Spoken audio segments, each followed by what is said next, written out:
that is where you would be able to push yourself into a dynasty as you slowly mold Giannis from a 4 to a 5.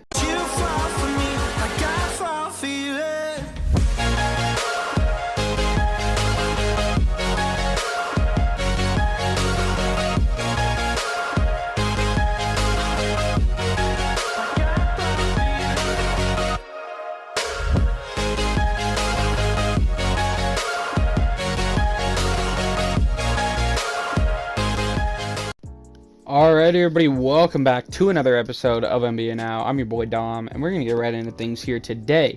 So, today, we are going to be talking about the Milwaukee Bucks. Obviously, they played the first game versus the Brooklyn Nets and won to start off the season so far. And, they won the championship last year, and we're going to be talking about why truly they could be becoming a dynasty. Now, to preface, before we kind of dive deeper into that, yes, the Nets don't have Kyrie, and it does appear that they may need him, and they also did not play Bruce Brown very well. I feel like KD had a decent game for them. He had 32 points, kind of a quiet 32, but he had 32. Patty Mills looked really good with 21 off the bench, but that's, for the most part, the takeaways from the Nets. From the Bucks, the team shot super well overall from 3, I think. No, that was the Nets shot super well overall from 3. But Giannis shot 1 for 4 from 3, which was on par with what Chris Middleton did. So I don't know, does he potentially have a jump shot? We could be seeing that, maybe. Probably not quite to the extent that Twitter wanted it to be the other day, but definitely improved. His free throws look super good today. And then Grayson Allen was very terrible from 3. So that's most of the takeaways. Overall, the Bucks just kind of dominated in this game. Pat Connaughton looked pretty good off the bench as well.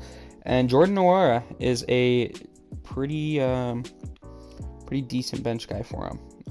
He shot 3 for 6 from 3 off the bench. So not too bad there for them. Now, this isn't really mostly going to be a post-game recap. This is going to be kind of really just deep diving into the Bucks here and why they could become a dynasty. They have the pieces in place. They have the player in place. It really kind of just comes down to, will they continue to win the way that they have this last season? And obviously, I guess you could say to start this season, even though it's been one game. But we have to overreact a little bit, right? Regardless, Giannis last year, he averaged 28 points, 1 block, 1 steal, and almost 6 assists and 11 rebounds, and went on to win the NBA championship, right? This is a guy that has been a most improved player. He been not only an all-defensive player, but a defensive player of the year. He's a multiple-time MVP. He is a 5-time All-NBA player, 4-time All-Defensive player. A guy that already has a Hall of Fame resume. And, he's not even that old, right? This is a guy that's only 26. Now, he will turn 27 later this year, so he's about to enter his prime, and he already has a Hall of Fame resume. So that's where it really starts to be like, oh, this team could, be a dynasty. Now, they're coming off a championship win. They're coming into the next season, maybe not quite as favorites, but as definitely, if you're going to throw in a top 5 for championship contenders, they're in there. A team that does have some contract stuff that will be coming up for the future, but definitely has brought, a culture and a loyalty. When you look at even, the Bobby Portis contract, where, 2 years with a player option, but for $4 million, if Bobby Portis would have gone anywhere else, he would have got a probably double, if not triple that contract after what he showed in the playoffs. Pat Connaughton has been a solid player for them for a few years now, and he's going to be signed through the 2022-2023 season, obviously as a player option there, but he's only there for $5 million. Dante DiVincenzo also will be there through that time, still on his rookie contract, and then you smartly went out and you got Grayson Allen for a pretty cheap price, and you paid him his extension, so you'll have him through the 2024 season, with that 2-year extension. It's not updated on here, but you got a 2-year, $10 million extension. Not too much, not too bad. He's a shooter. That's what a shooter is probably going to pull you. I mean, typically every offseason there's some shooter that gets wildly underpaid, and we're like, oh yeah, this guy's getting paid next year. But Grayson Allen, he's a pretty good shooter. He's definitely improved a lot as he's gotten in the league. I still don't like him personally because of what he did in college, but that's another story for another day. The biggest thing here is the Jrue Holiday contract that could hinder your team, because Chris Middleton's contract is only through the 2023-2024 season with his player option that year. He'll only be 32 at that point, and then Giannis's contract is only through him being 30, so you'll have to re-sign Giannis again at some point, and obviously his contract is going to massively increase because at the end of his contract he'll be making over $50 million. But the Jrue Holiday contract is the only thing that could really hinder this team from becoming a dynasty, along with their head coach. Now, I think I've seen improvement from Budenholzer as it's gone on. Last year, if they wouldn't have made the finals and won the finals ultimately, I think he would have been fired. But he showed improvement in the playoffs, and I liked how much more they were switching today in their opening day game versus the Nets, so maybe that's a sign of things to come. So, maybe that could help them out a little bit. I also believe we saw Giannis at center for a decent amount of time today, so that's good to see, because I think that is where you would be able to push yourself into a dynasty as you slowly mold Giannis from a 4 to a 5. But the Jrue Holiday contract, back to that, he is going to be here until the 2024-2025 season, and he's going to be making over $30 million, almost $40 million in that final season, which is going to hinder this team a lot because he'll be 34. Now, could he, if he stays at the level he is right now when he's 34, that'll be good.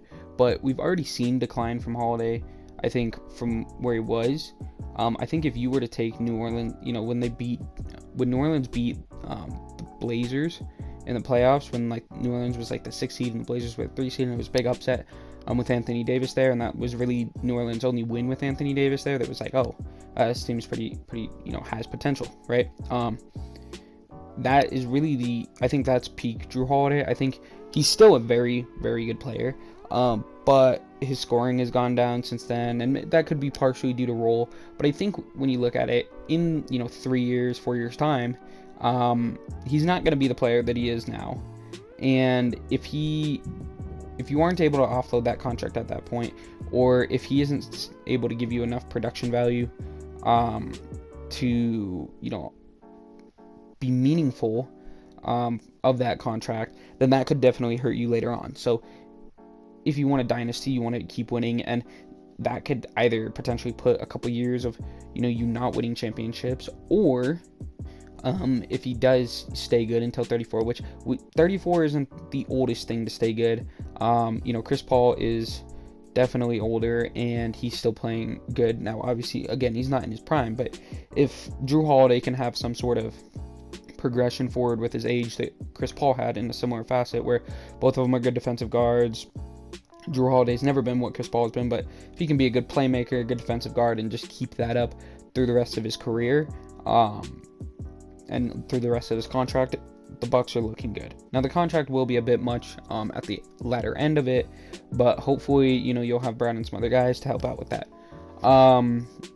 Now, to look at the roster for the rest of this season and why they have a really good chance of winning the championship is not only are you coming off of a championship season, but you're coming into it with a very weird-looking East.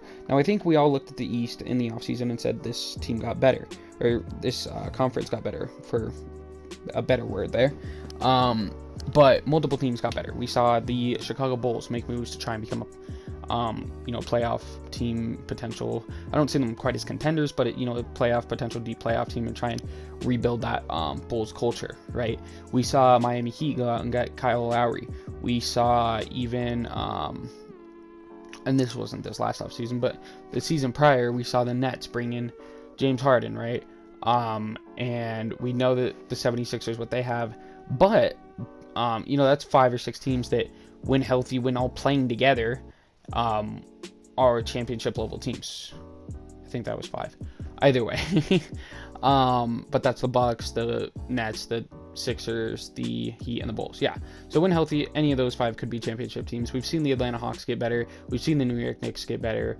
I assume that we'll see the Charlotte Hornets get better. And I could even be leaving teams off, to be honest, when just listing off these teams. So the East has significantly gotten better from what it was when LeBron left the East. We've seen teams kind of rise and definitely just bring in more talent. It hasn't been quite the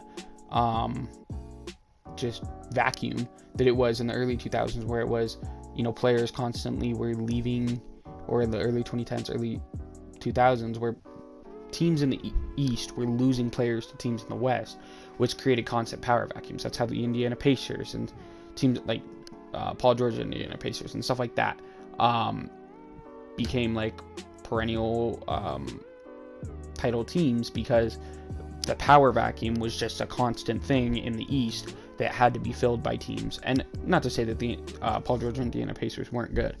They definitely were. But you get my point there, where teams constantly had to fill in. That's why LeBron made the finals really in like 06, 07, because and he got destroyed by the Spurs, but it was that power vacuum that, the Cavaliers filled that year.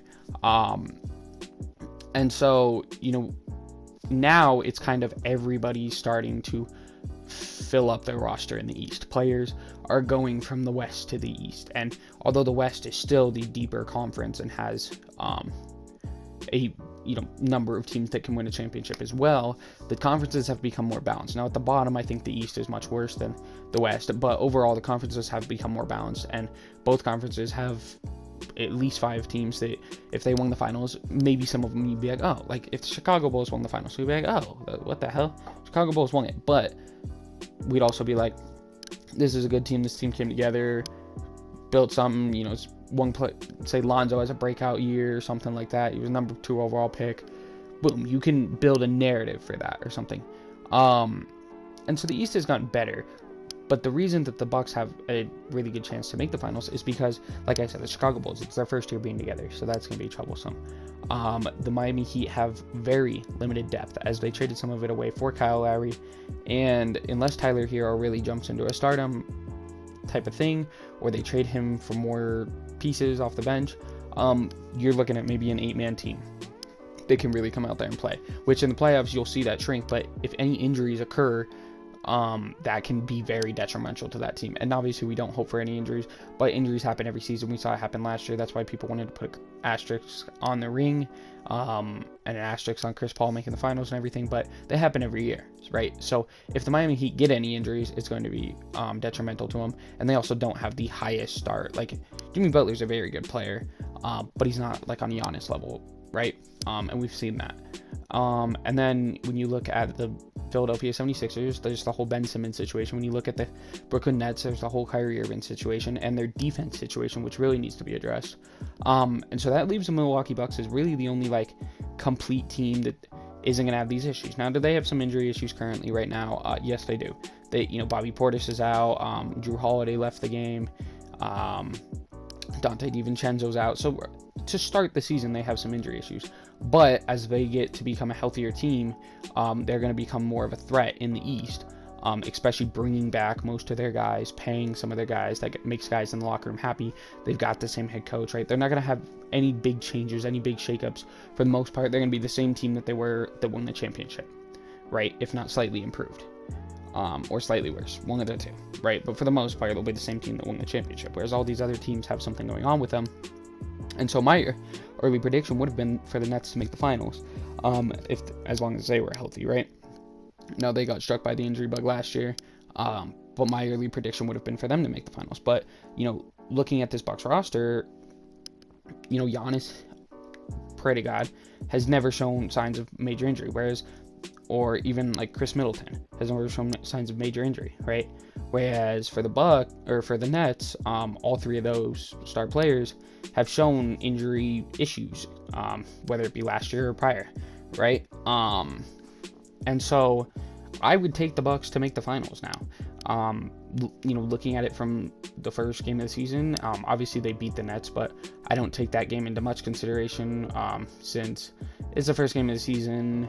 For the most part, it was kind of, okay, get your legs under you. And it seemed like Budenholzer just wanted the Bucks wanted to defend their title and everything more than the Nets wanted to try and dethrone them, right? That's kind of what it boiled down to. There's still 81 more games for both these teams, and we'll see how that works for the standings wise. But I would make an early prediction that the Bucks will make the finals this year. And if you meet, that's one finals win. Whether you win it or lose it this year, that's 2 finals appearances. And so that's the beginnings of the makings of a dynasty. And if they do make it, I think they match up very well with top teams in the West, like the Lakers, who are going to have spacing issues, and you have a very good defensive team in the Milwaukee Bucks that can kind of take advantage of that. Like the Warriors, who aren't going to be super strong down low, whereas your star player in Giannis, who is going to be able to take advantage of that. Even the Phoenix Suns, you were able to beat them last year with your defense kind of shutting down that offense that was running through the Western Conference playoffs. Even the Denver Nuggets, when we're back and healthy and stuff, we're more of an offensive team than a defensive team, so it's going to be offense versus defense.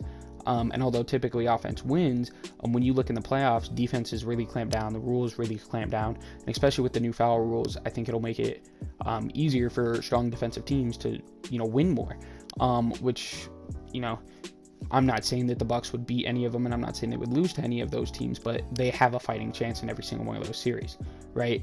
And so that's just something that I would keep an eye out for, and part of a reason that I think that this team could become a dynasty and has the makings of a dynasty. I think that organization wants to win. I think they showed that in the fact that when they paid Giannis, right? They said, Giannis, Supermax, we want you here. We'll bring in Drew Holiday, we'll pay Chris Middleton, everything that we can do to help you win. We're going to do that, and that's an organization that wants to win, has shown a winning culture, has won, and will probably continue to win. So that's going to be it for today's video. I hope you guys enjoyed it. If you guys want, kind of more reactionary stuff, I know I kind of did that at the start of the video. Let me know. I'm thinking I probably won't lean into it, but it'll kind of depend on your guys' response to it. And either way, go Nuggets. Can't wait to see us beat the Suns tomorrow. And yeah, see what the Bucks can do. Catch y'all next time. Peace out.